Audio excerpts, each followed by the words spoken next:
This one is a real solo player experience. Ashes of Creation, True Potential by Narc. Let's get right into this one. Welcome everyone to Amazon Corporate Studios classes for min-maxing the fun out of MMORPGs. Okay. Today's lesson is all about speed woodcutting, brought to you by everyone's favorite loser, Nerdy Mook Neckbeard Face, to demonstrate how to ruin the economy of an MMORPG and get you to quit as soon as possible. Nice. And it's literally just that simple. So, any questions? What about you there? Yeah, that's great, but doesn't that kind of ruin the game? Oh, well, I suppose, what was it? Intrepid Studios, right? Isn't that some indie developer? Nothing quite like the might of Amazon's developers. Why don't you show us what you can do? Do you guys know what's going on here? I'm so lost and confused, but I'm loving it. This is the Narc video experience, guys. Sproutling? Well, sure, I mean...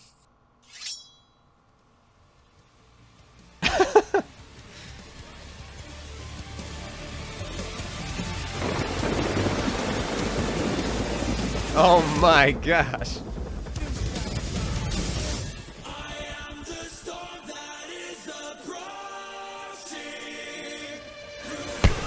Oh, wow.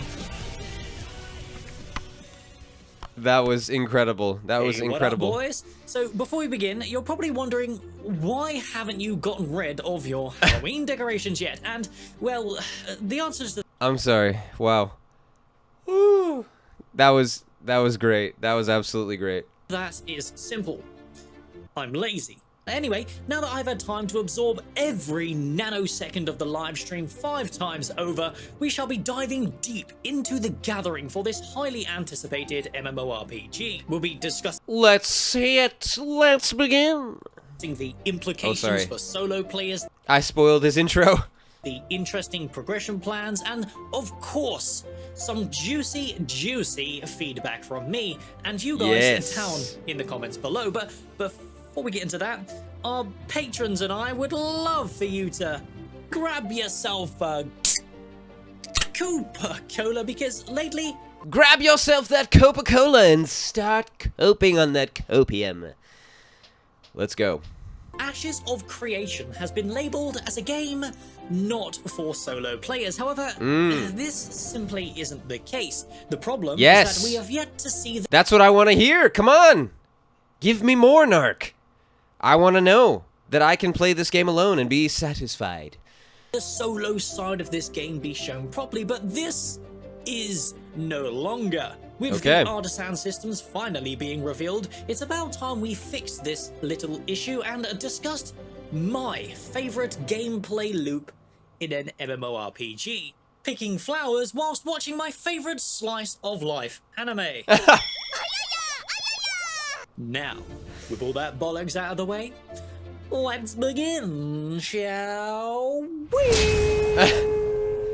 Now, before we begin, I obviously need to emphasize that Artisan Gameplay isn't the only solo gameplay loop that will be available in Ashes of Creation. I am merely utilizing a little bit of hyperbole here to push a narrative. It is just difficult for me to talk about the solo side of the game, like... You push that narrative, Narc. We're here to listen. Come on. Questing, progression, and exploration. Fuck all about it. But now the first and arguably most important of the 3 artisan skills have been revealed, I can finally start peddling that sweet solo gameplay copium to convince you that this game does indeed appeal to balding middle-aged dads who don't actually like socializing in their massively multiplayer online role-playing game. Okay. No, you unwashed, ungroomed copium addict. I don't care about gathering or processing or crafting, so none of this actually applies to me. And for that, I'd be forced to look down upon you again and feel disappointed that another theme park Andy has stumbled upon my videos because, Come on now, you guys don't like gathering? What the heck? Mining is one of the most satisfying things to do in anime. Anime. Is that a Freudian slip? in MMOs. Sandpark MMO functions much differently to what you're probably used to. So, if you're willing, allow me to part my knowledge onto you, my friend, and explain why the economic and artisan side of Ashes of Creation encourages and rewards solo players in ways that are currently popular, Tell us. MMOs seem to have forgotten. Okay, let's hear it. The lifeblood of MMOs. Economy is the lifeblood of an MMORPG. Without a solid economy, the game crashes and burns. True. Can we look at the recent example of New World? Yeah. Hopefully New World recovers with all the updates they're pushing out and changes, but, wow. Motivation runs dry as players have no meaningful way to generate cash to progress their characters or maintain their gear. This is what happened at the launch of New World, as the geniuses at Amazon Corporate Studios decided hiring an economic specialist was gonna affect their bottom line too much. You see, none of the corporate drones over at Amazon possessed the mental capacity to consider the impact on the marketplace when 2,000 players were speed gathering 10,000 wood, stone, and hide per hour. Surely duping was the real reason everything cost 0.01 gold in the first couple of days, right? Not the severe lack of material sinks or passive gold. That was a huge missed opportunity for Amazon games. Oh my goodness. I cannot believe that the market crashed so badly in New World. It was so bad. Generation? No, I read on Reddit one time that Copia! some randos were duping, so that must be the problem. A multi-billion-dollar company like Amazon would never make such stupid mistakes and choose profit over making a good game. Sure, yeah. Yeah, exactly. So now the emphasis on economy within an MMORPG has been set using the solo player mentality. Hopefully this allows you to understand the weight masses of individuals can have on a game's success. It's no secret that a large majority of MMO players enjoy playing solo, and I don't blame them. I'm one of them. I do enjoy a good MMO solo experience, personally. Hey, you guys... If you guys have a nice guild, a group of friends that loves to jump on an MMO together and just smash through that MMO as a big buddy experience, good on you. I kind of enjoy just running it solo, personally.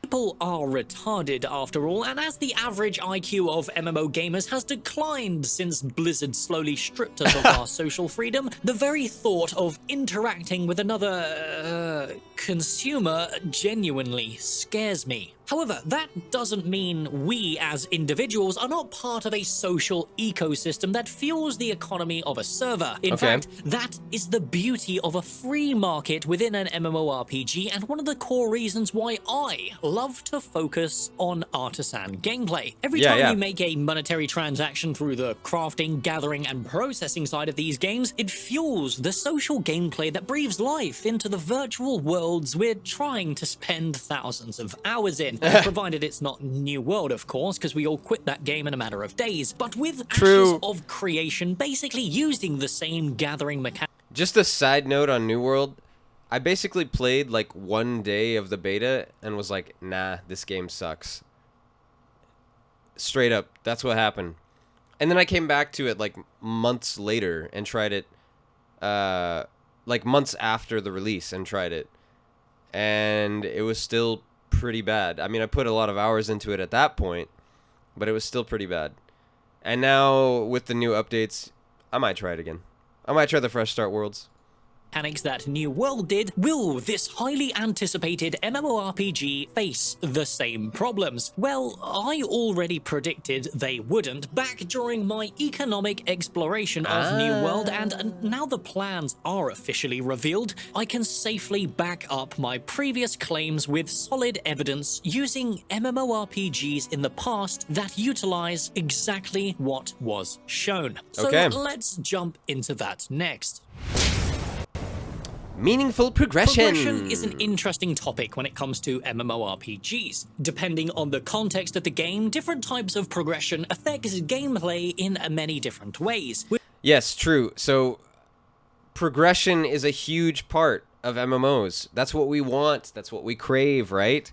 We want to see all these things changing, getting better. We want to get more powerful. We want to get resources faster. We want to do all of these things and feel good about ourselves. It's very important to have good progression in an MMO.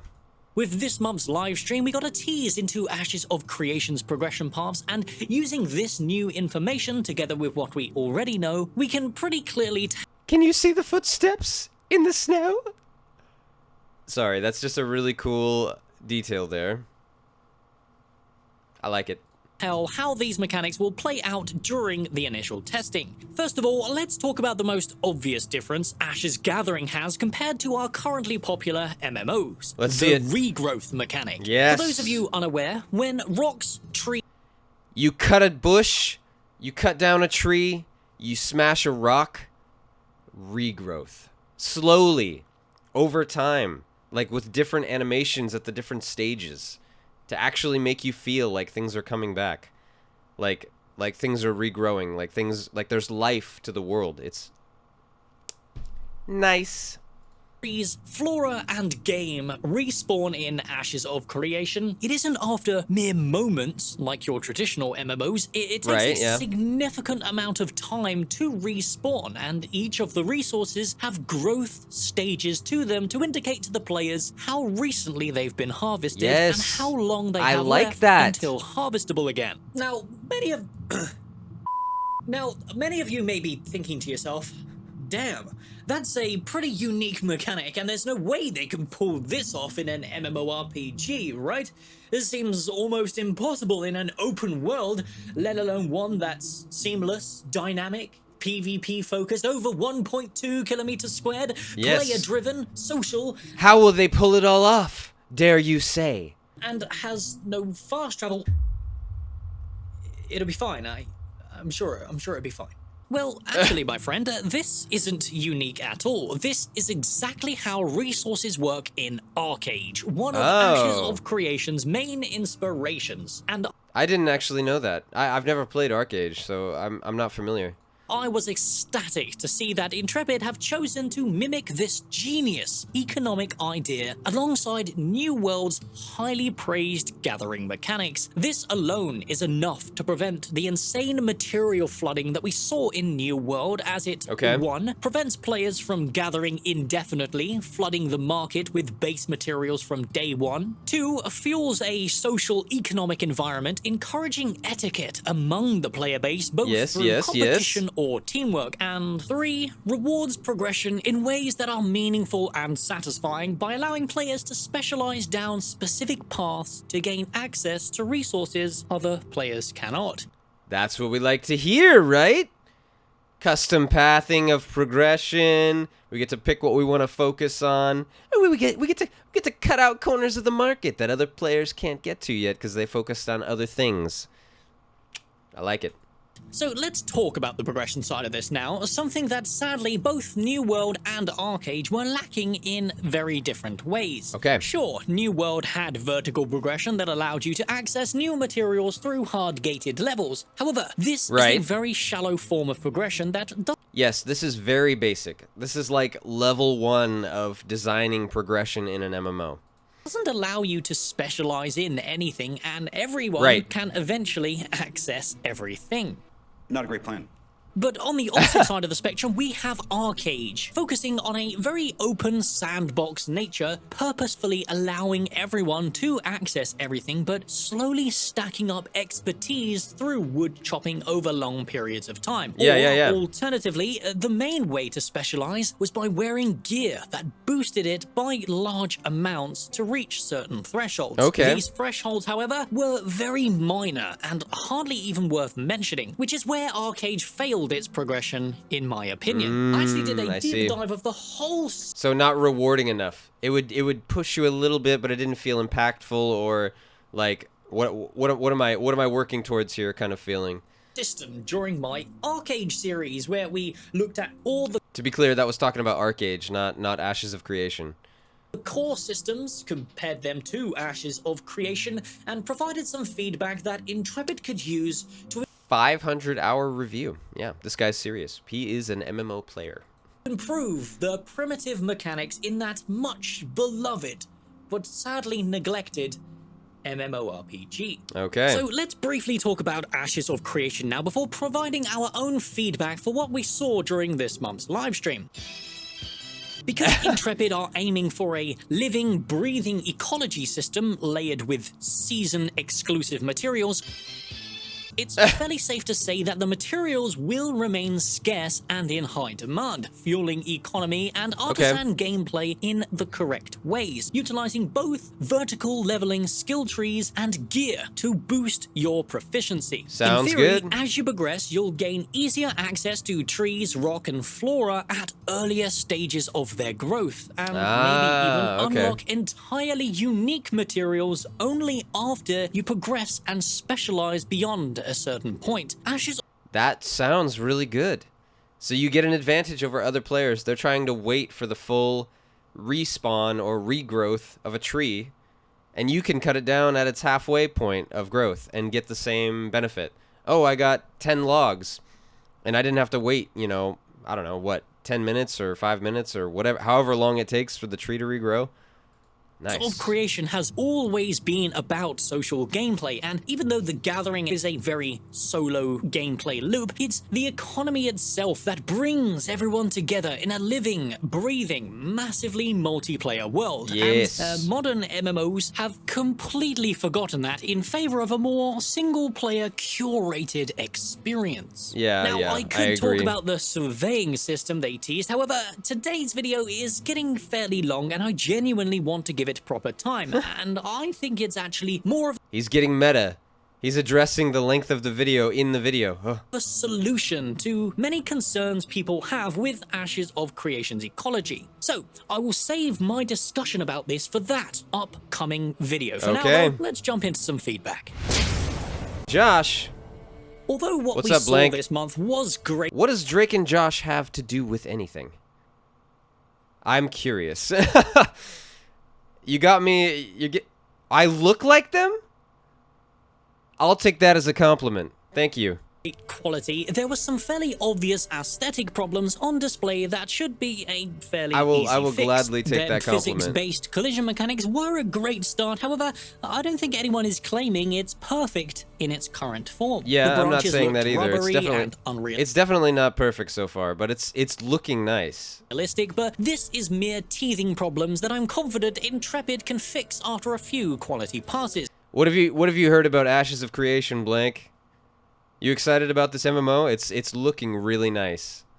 Additionally, the actual cut on the tree itself was fairly clean, considering that we're using a simple felling axe to decapitate these helpless trees. I'd much prefer to see a very rough cut indicative of actual real-life lumberjack work, rather than... There's definitely things that they can improve on in finesse. And it's still early in the development, so I think the finessing can still happen. Like he's talking about here with having a more rough cut on the tree, make it look more realistic. That could totally happen later on. It doesn't have to be now, but yeah, I could see how that could be an improvement.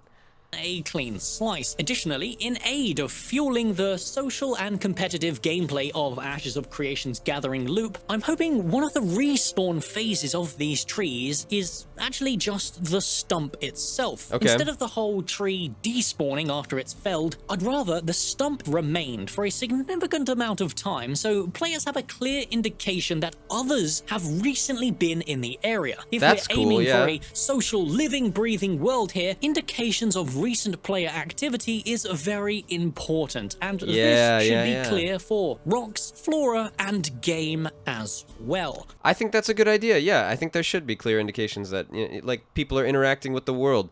It kind of makes the world feel more alive that way. Yeah. Finally, the last piece of feedback I have is the sound design. I do think the sound effects they have are very good quality, and The sound design is amazing. Especially watching the combat update with the bow the other day. Oh man. Oh. You hear the quiver of the bow, you hear the tension in the string, you hear the snap of the string as the arrow is released. You hear the zoom, like the arrow cutting through the air, that sound. Oh man. Sound design is great. Most certainly match New World. However, it wasn't the sound effects themselves that made it so special. Uh-huh. Yes. That's true. An aspect of New World that I really liked was hearing other players off in the distance cutting down trees. And it's actually being heard as an echo. Like, the sound design there is amazing. New World utilized a long-distance echo that we've never seen before in an MMORPG. This was not only exclusive to Gathering, but also the combat as well. It was really nice. Breathe life into a seemingly empty area, using the general Gathering and gameplay sound effects to let others know there are people nearby. It's this particular part of New World that is praised, not so much the sound effects themselves. Sharper, louder impacts upon the rocks and trees echoing throughout the zone is what I want to see be implemented into Ashes of Creation. So this keeps happening with developers, where a different developer will like set a standard for that type of game going forward. Like Lost Ark being an ARPG, but then including so many like MMO elements. Any ARPG from this point forward, if they don't implement those kind of like systems or things that you can do in the game, it's almost a fail automatically because it's not at that level. So same here with New World, doing the echo sound design, like so that you can hear far off players interacting with the world and it really makes you feel like other people are in the world with you. If future MMOs do not do this, it's almost like they're setting themselves up for failure. Like right out of the gate. Oh, you're not even doing sound design the same way that, you know, another successful MMO is doing it. Like, what are you doing? Well, I'm not saying New World was successful, but successful aspects of that MMO. What are you doing, you know? And although this may already be the case, it is currently impossible to tell when the showcases are just a single man in an empty testing environment. Yeah. With that said, I will conclude today's video with a question for you, my dear viewer. That was awesome. That was really good. Another kind of recap of all of the Gathering and epic updates from Ashes of Creation's team, the Intrepid team. Man, that game is looking so good. I'm trying not to get too excited about it because it's not out yet, but I really want to play it. I'm stoked. I'm so excited.